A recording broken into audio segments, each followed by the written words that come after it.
होते तो फ्री में मिल रहा है, जो फ्री में मिलता है उसको कौन छोड़ता है। अब्दुर्रहमान इब्न औफ कहते हैं कि मेरे भाई अल्लाह तेरे माल में बरकत दे, तेरे परिवार में बरकत दे, मुझे तेरी बीवी से शादी नहीं करना, मुझे तेरा घर मकान नहीं चाहिए, मुझे तेरा माल नहीं चाहिए, मैं खुददार आदमी हूँ, मैं बिजनेसमैन आदमी हूँ, मुझे तुम बिजनेस करने का रास्ता बताओ, मुझे बाजार का रास्ता बताओ, मार्केट का पता बताओ। मुझे मार्केट का पता बताया गया। अब्दुर्रहमान इब्न औफ रज़ी अल्लाह तआला अन्हु ने पनीर का और घी का कारोबार शुरू, और कुछ ही दिनों में अल्लाह ने इतनी बरकत दी कि अब्दुर्रहमान इब्न औफ ने बहुत पैसा कमाया और शादी भी कर ली। एक दिन अल्लाह के नबी से मुलाकात हुई। अल्लाह के नबी सल्लल्लाहु अलैहि वसल्लम ने देखा उनके कपड़े पर जर्दी लगी है। उस जमाने में औरतें खुशबू लगाती थी शादी के मौके पर जो जर्द रंग की होती थी। अल्लाह के नबी समझ गए कि अब्दुर्रहमान ने शादी की है। अच्छा, शादी कर ली, नबी को इनवाइट नहीं। हमारे यहाँ अगर आप शादी कर लें और मौलवी साहब को, मस्जिद के इमाम साहब को ना बुलाएं तो इमाम साहब आपके खिलाफ जुमा पढ़ा देंगे। ये मुझको बुलाए नहीं शादी में। शादी कर ली, अल्लाह के नबी को पता भी नहीं चला। आपने पूछा कि शादी की हो क्या?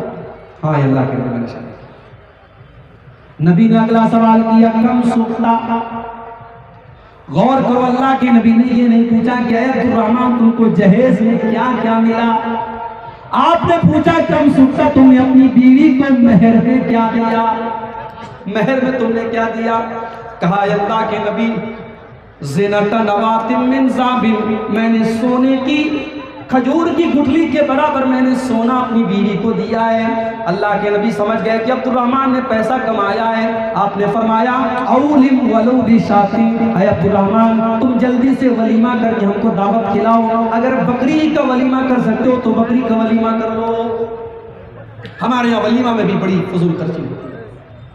जो बड़े बड़े करोड़पति लोग हैं, पूरे इलाके के बड़े बड़े चौधरी और बड़े बड़े प्रधान और बड़े बड़े नेताओं को बुलाते हैं, उनके पड़ोस में गरीब आदमी है, उस गरीब को वो नहीं बुलाते हैं, और पूरे गांव के बड़े बड़े करोड़पतियों को बुलाते हैं। मेरे प्यारे भाइयों, अल्लाह के नबी ने उसको सबसे बुरा वलीमा कहा है। शर्रुत तामुल वलीमा, अल्लाह के नबी फरमाते हैं सबसे बुरा खाना उस वलीमा का खाना है जहां गरीबों को छोड़ दिया जाए और अमीरों को बुलाया जाए। अगर आपके रिश्तेदारों में, आपके खानदान में, आपके अड़ोस पड़ोस में अगर गरीब लोग भी हैं तो आप जब वलीमा की दावत करें तो उनको खिलाएं, और एक हिसाब से आप वलीमा करें। जरूरी नहीं है कि आप, अभी मैं कश्मीर गया था पिछले साल, कश्मीर में लोगों ने मुझे बताया कि शादी के मौके पर 17 टाइप के 18 टाइप के वहां शादी के मौके पर गोश्त मिलते हैं। 18 तरीके के अलग अलग। आपके तो सीमांचल में तो गोश्त का मतलब सिर्फ गोश्त होता है, उसमें मिर्चा डाल दिया, मसाला डाल दिया, तेल डाल दिया, ढेर सारा झोल डाल दिया, हो गया, गोश्त हो गया। हमारे यहाँ तो कीमा नहीं है, कबाब नहीं है, कोफ्ता नहीं है, लेकिन कश्मीर में 18 टाइप के गोश्त बनते हैं। हैदराबाद में कम से कम 5 तरीके की बिरयानी होती है, 10 तरीके का सालन होता है। गरीब आदमी बेचारा वो इस रस्मों रिवाज के बंधन में बंध जाता है। मेरे प्यारे साथियों, इन रस्म रिवाज से अपनी गर्दनों को आजाद, अपने आप को आजाद करो। हमारे नबी हमको रस्म रिवाज के बंधनों से आजाद करने के लिए आए थे। अल्लाह ने कुरान में सूरह आराफ की आयत नंबर 157 में फरमाया, अल्लज़ीना यत्तबिऊन अर्रसूल अन्नबिय्यल उम्मिय्यल लज़ी यजिदूनहु मक्तूबन इंदहुम फित-तौराति वल इंजील। मेरे नबी का तज़किरा तुमको तौरात में भी मिलेगा, तुमको इंजील में भी मिलेगा, तुमको तमाम आसमानी किताबों में मिलेगा। यामुरुहुम बिल मारूफ, मेरा नबी तुमको नेकियों का हुक्म देता है। व यनहाहुम अनिल मुनकर, तुमको बुराइयों से रोकता है। व युहिल्लु लहुम अत-तय्यिबात, मेरा नबी पाकीज़ा चीजों को तुम्हारे लिए हलाल करता है। व युहर्रिमु अलैहिमुल खबाइस, और नापाक चीजों को तुम्हारे लिए हराम करता है। व यज़अ अन्हुम इसरहुम वल और मेरा नबी तुमको रस्मों रिवाज के बंधनों से मुक्त करता है, आजाद करता है। अल्लाह के नबी हमें रस्मों रिवाज के बंधनों से आजाद करने के लिए 1400 साल पहले अरब की धरती पर जब लड़की पैदा होती थी, उस लड़की को भी लोग कलंक मानते थे और उस लड़की को जिंदा जमीन में जाकर के गाड़ देते। कुरान करीम में अल्लाह ने नक्शा खींचा, वैज़ा बुश्शिरा अहदुहुम बिल उनसा, जब उनके घर में लड़की की पैदाइश होती है, ज़ल्ला वजहुहु मुस्वद्दन व हुवा कज़ीब, लड़की के बाप का चेहरा काला पड़ जाता है, यतवारा मिनल कौम मिन सूई मा बुश्शिरा बिही, लड़की का बाप अपना चेहरा अपनी कौम को नहीं दिखाता है, अयुमसिकुहु अला हुनिन अम यदुस्सुहु फी तुराब, उसके सामने सिर्फ दो रास्ते होते हैं, या तो अगर लड़की की परवरिश करेगा तो समाज में उसको जिल्लत सहनी पड़ेगी, और दूसरा रास्ता ये है कि अपने ही हाथों से अपनी बेटी को जमीन के अंदर गाड़ दे। अल्लाह फरमाता है अला साअ मा याकुमून, ओ लोगों तुम कितनी नाइंसाफी करते हो, तुम लड़कियों के ऊपर कितना बड़ा जुल्म करते हो। मेरे नबी ने इस रस्म को खत्म किया और दुनिया को बताया कि लड़की बोझ नहीं है, लड़की रहमत है। और अल्लाह के नबी ने फरमाया मन आला जारियतैन, जिसको अल्लाह ताला दो लड़कियां दे दे और उन दो लड़कियों की वो सही तरीके से परवरिश करे, हत्ता तब लोगा, यहाँ तक कि वो दोनों लड़कियां जवान हो जाएं, बालिग हो जाएं, उनका सारा हक अदा कर दे। लड़की का हक क्या है? लड़की का हक सिर्फ यही नहीं है कि आप शादी करें, लड़की का हक ये भी है कि आपके मरने के बाद आपकी प्रॉपर्टी में जो वरासत है वो लड़की को मिले। अगर जहेज को बंद करके आप ये माहौल बनाएं, जहेज का लेन देन बंद कर दें, और ये माहौल अगर सिर्फ शेरशाबादी बिरादरी में, मैं जानता हूं बड़ी ताकत है आपकी बिरादरी में, बड़ी ताकत है, बड़ी यूनिटी है। मैं कटिहार से लेकर के अररिया और किशनगंज और ठाकुरगंज तक के पूरे इलाके में मैं गया हूं और मैंने देखा है कि बड़ी यूनिटी है इस बिरादरी का। मेरे भाइयों, अगर इस यूनिटी का आप सही इस्तेमाल करें, अगर ये पूरी बिरादरी, अगर आपके उलमा और आपके जो कायदीन है शेरशाबादी एसोसिएशन के जो जिम्मेदार हैं, अगर वो ये तय कर लें कि हम अपनी शादियों में जहेज का लेन देन नहीं करेंगे, और हाँ हमारी प्रॉपर्टी में जो हिस्सा हमारी बेटी का बनेगा हमारी वफात के बाद हमारी बेटी को दिया जाए, अगर ये माहौल भी आप पैदा करें तो मैं समझता हूं कि जहेज का लेन देन बंद हो सकता है। इसलिए कि जहेज एक तरफ गलत है, हराम है, नाजायज है, और दूसरी तरफ लड़की की का जो हक है प्रॉपर्टी में वो अल्लाह ने बनाया है, आज उससे हम और आप अपनी बेटियों को महरूम करें। लिर्रिजालि नसीबुम मिम्मा तरकल वालिदानि वल अक़रबून वलिन्निसाई नसीबुम मिम्मा तरकल वालिदानि वल अक़रबून। अल्लाह फरमाता है कि जिस तरीके से अपने माँ बाप के तरके में लड़के का हिस्सा है, उसी तरीके से अपने माँ बाप के तरके में लड़कियों का भी हिस्सा है। आपकी बेटी का जो हक बनता है मेरे प्यारे साथियों, वो हक भी अपनी बेटी को आपको देना है। अगर आपने नहीं दिया या अपने बच्चों को वसीयत नहीं की तो कल क़यामत के दिन हमारी और आपकी गर्दन पकड़ी जाएगी। अल्लाह के नबी फरमाते हैं जिसने दो बेटियों की परवरिश की और वो बेटियां जवान हो गई और उसकी शादी कर ली उसने, अल्लाह के नबी कहते हैं जा यौमल क़ियामति अना व हुआ कहातैन, क़यामत के दिन वो इस हाल में आएगा जैसे ये दोनों उंगलियां एक दूसरे के साथ सटी हुई है, ये दोनों उंगलियां एक दूसरे के साथ जुड़ी हुई हैं। कल क़यामत के दिन दो लड़कियों का बाप जिसने अपनी लड़कियों की सही परवरिश की थी वो कल क़यामत के दिन इस हाल में आएगा। ये दो सवाल आया है, जहेज की रकम से निकाह करना और मेहर देना कैसा है? जाहिर है मेहर देना शौहर का हक है और वो उससे रकम लेकर के दे रहा है, तो अब शरई एतबार से हम ये तो नहीं कह सकते कि ये हराम और नाजायज है। भाई लड़के की शादी हुई, लड़का किसी से कर्जा लेकर के भी मेहर दे सकता है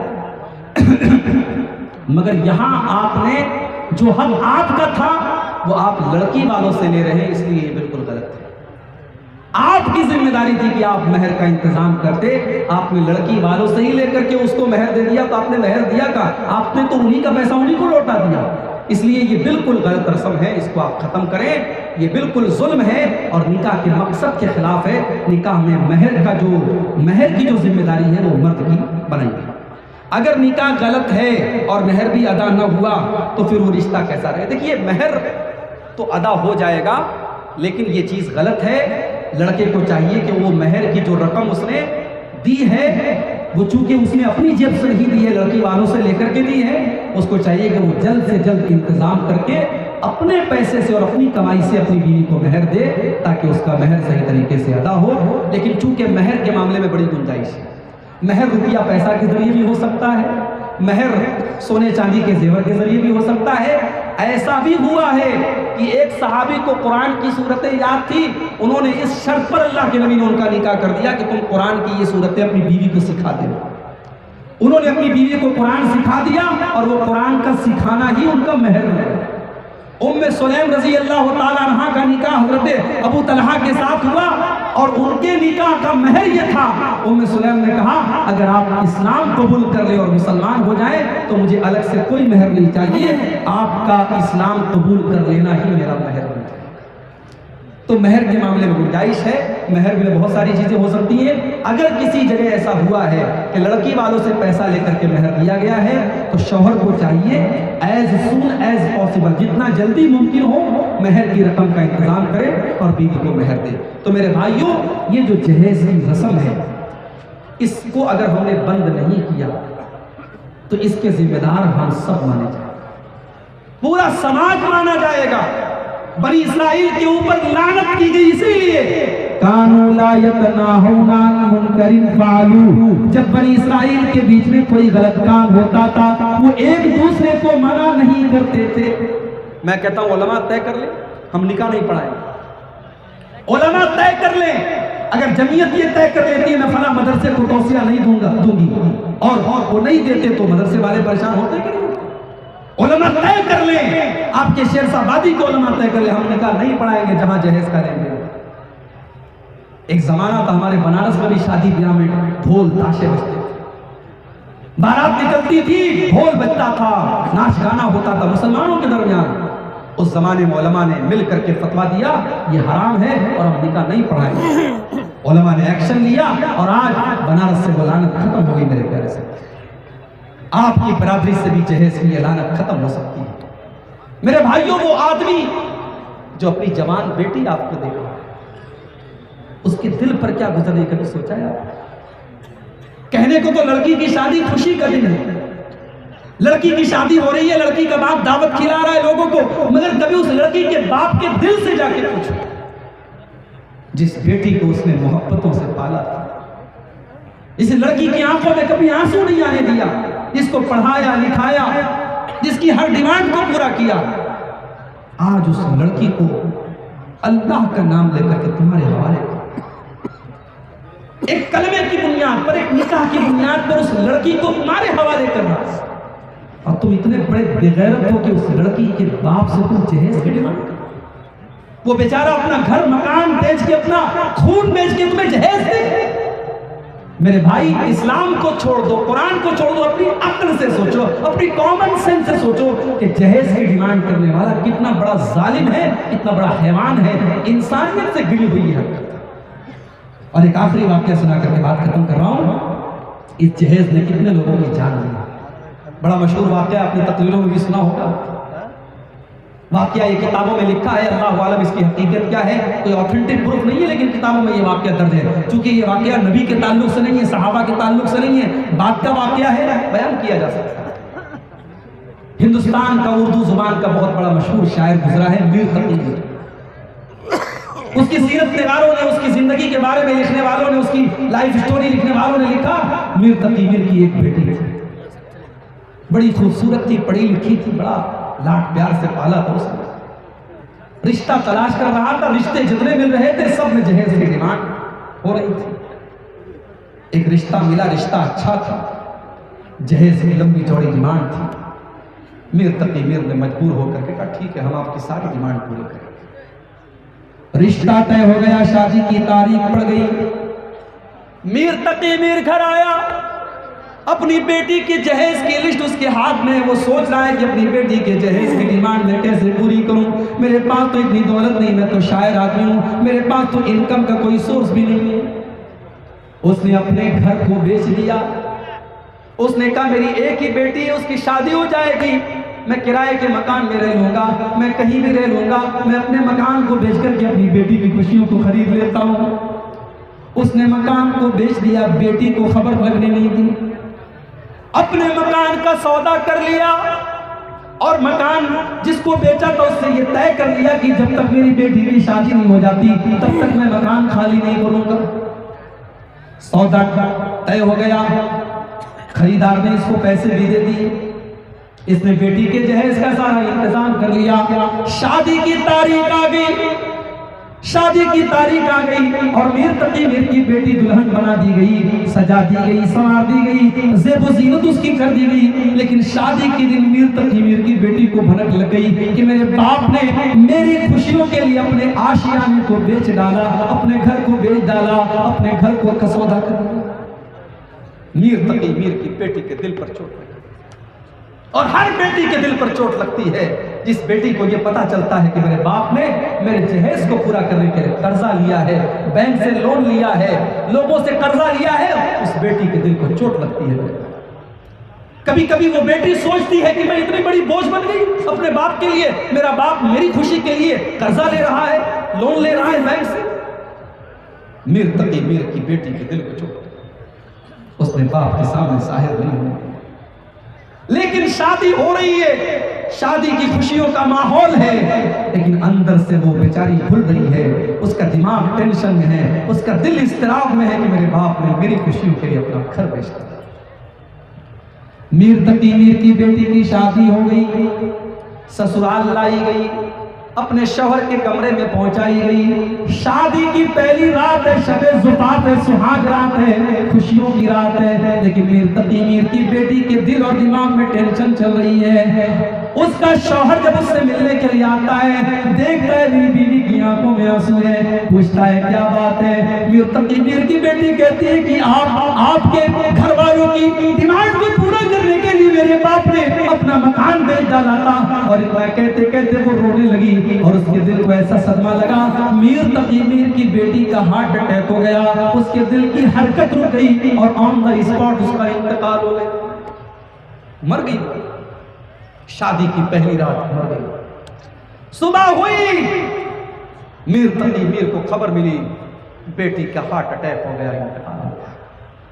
भागा भागा आया, बेटी के ससुराल पहुंचा, सामने बेटी की लाश को कफनाया गया है और उसकी खूबसूरत बेटी आज कफन के सफेद कपड़े में मलबूस लिपटी हुई रखी हुई। मीर तकी मीर शायर था, शायरी की जुबान में बातें करता था, उसके दिल का दर्द शायरी की जुबान में निकला। उसने बेटी की लाश को देख करके कहा, अब आया है आराम जां, अब आया है आराम जां, ख्याल इस नामुरादी में, अब आया है आराम जां, ख्याल इस नामुरादी में, कफन देना तुझे भूले थे हम तेरी शादी में। मेरी बेटी, तेरा बाप एक चीज देना तुझे भूल गया, उसने कफन तुझे नहीं दिया था। अगर कफन दिया होता तो आज तेरे जिस्म के ऊपर ये कफन का कपड़ा तेरे ससुराल का ना होता, तेरे बाप का दिया गया होता। आज तेरे बाप को एहसास हो रहा है, उसने तेरी शादी में सब तो दिया, लेकिन तेरे कफन का कपड़ा नहीं दिया। मेरे प्यारे साथियों, न जाने कितनी बेटियां आज उस अंजाम को पहुंच रही हैं जो मीर तकी मीर की बेटी का अंजाम। अल्लाह के वास्ते मैं अपने नौजवानों से कहना चाहता हूं, शादी का दिन इंसान की जिंदगी का बड़ा इंपॉर्टेंट दिन है। इस दिन को हराम चीजों से पाक कर दो, नाच गाने से पाक कर दो। ये बारात की डिमांड, भाई एक चीज होती है, लड़की का बाप अपनी खुशी से कहता चलो भाई ठीक है, आप 20 लोगों को लेके आ जाना, हम दावत खिला देंगे। हालांकि उससे भी बचना चाहिए। इस्लाम ने लड़की के बाप के ऊपर कोई बोझ नहीं डाला है, लेकिन चलो लड़की का बाप अपनी खुशी से कुछ लोगों को दावत दे दे, अलग बात है। यहां तो बाकायदा साफ डिमांड होती है, हम 200 लोगों को लेकर के आएंगे और बेहतरीन गोश्त होना चाहिए, एकदम भालो बेहतरीन गोश्त, चावल और ये और वो। और हमारे यहाँ तो कहीं की बारात में जो है वो बाकायदा खाने के पहले नाश्ता चलता है, पिटारी में जो है वो मीठा होना चाहिए और ये और वो होना चाहिए। मेरे भाई, आप लड़की के बाप के ऊपर, जिसके ऊपर इस्लाम ने, अल्लाह ने, रसूल ने कोई बोझ नहीं डाला, आप उसके ऊपर ये बोझ डाल रहे हैं। कल क़यामत में अल्लाह आपसे सवाल करेगा, आपने नाजायज तरीके से उसको दबाया है और उसके जेब से पैसा निकलवाया है और उसका खर्च कराने की कोशिश की है, अल्लाह क्या इसका हिसाब देगा। अल्लाह से दुआ है रब्बुल आलमीन हम सबको इज्तिमाई तौर पर और ख़ास तौर से हमारे नौजवानों को अल्लाह जहेज के लानत से बचने की तौफीक अता फरमाए। अल्लाह हमारे नौजवानों को भी और उनके गार्जियन को भी, उनके माँ बाप को भी समझ दे और इतनी खुददारी उनके अंदर पैदा कर दे कि वो बगैर जहेज के शादी करें। और अल्लाह आपकी इस पूरी कौम शेरशाबादी कौम को इस लानत से अल्लाह ताला पाक और साफ कर दे। अल्लाह आज के इस तबलीगी जलसे की हमारे भाइयों की मेहनत को कबूल कर ले। अभी जलसा इंशाअल्लाह देर रात तक चलेगा। काफ़ी उलमा आपके सामने बैठे हैं। मैं इस उम्मीद के साथ यहाँ से जा रहा हूँ कि आप जलसे का जो सुकून है, वक़ार है, उसको कायम रखेंगे। हमारे बड़े अजीज़ हमारे जामिया सल्फिया में हमारे साथियों में से थे, इस वक्त वो जामिया सल्फिया में उस्ताद हैं, मौलाना अब्दुल्ला ज़ुबैर साहब सलफ़ी हफ़िज़ुल्लाह, वो भी आए हैं। और अभी हमारे बाद और भी उलमा हैं। आप इन तमाम उलमा का खिताब शौक़ से सुने, गौर से सुने और एक पैगाम लेकर के यहाँ से जाएँ। अल्लाह ताला हम सबको कहने सुनने से ज़्यादा अमल की तौफ़ीक़ अता फ़रमाए। आमीन व आखिर दावाना अल्हम्दुलिल्लाह।